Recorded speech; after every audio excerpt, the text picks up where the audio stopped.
For a long time we've been able to make buildings that look good.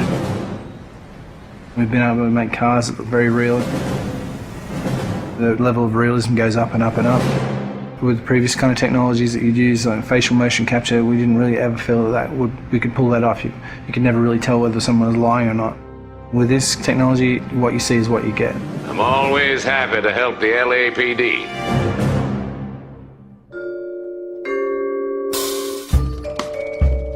We started research on it about 5 years ago. Back then, only research groups were really doing it, this kind of 3D mesh generation from optical cameras. We thought that there might be some application for what we were doing, and this story is a detective story, so the believability of the actors' performances is key to gameplay.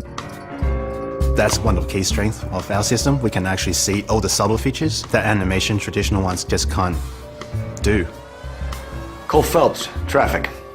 What have we got?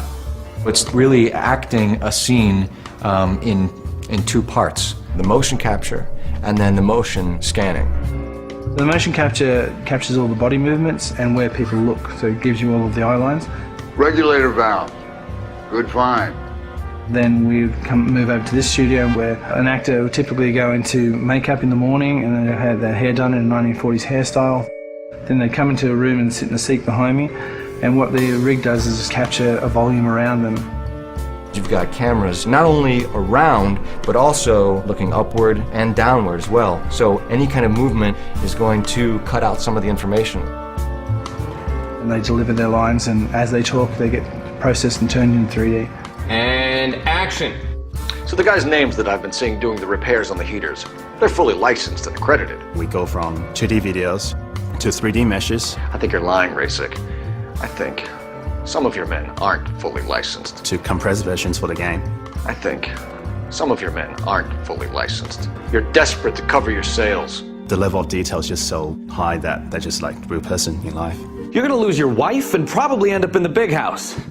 I hope she was worth it. Being in the depth analysis room is a process that most people have never experienced. It's such a new technology. It's a constant close-up is what it is, but it's a close-up from 360 degrees. There's something pretty special about knowing that you will be recreated, but in another type of form. I saw myself today. Blow it off, Cole.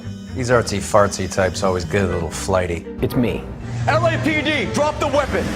Hey, you think I'm some kind of nut job? What proof have you got? A big theme of this game is dishonesty and to detect when people are lying. You couldn't have done that in the past. Why are you lying to me, Varley? The better you are at reading people, the more things it'll reveal, and the story goes different ways if you do that. The only way you're going to get rid of me is to give me an answer. You're out of your depths here, detective, and you're asking the wrong questions of the wrong people. Having this realism really helps. You're literally talking to that person and then seeing how they behave by asking questions. Why did you kill Mrs. Terrellson? I have no recollection of the people I have killed. So what if I took a look around that car? You can't be accusing me of nothing. You've got the wrong guy.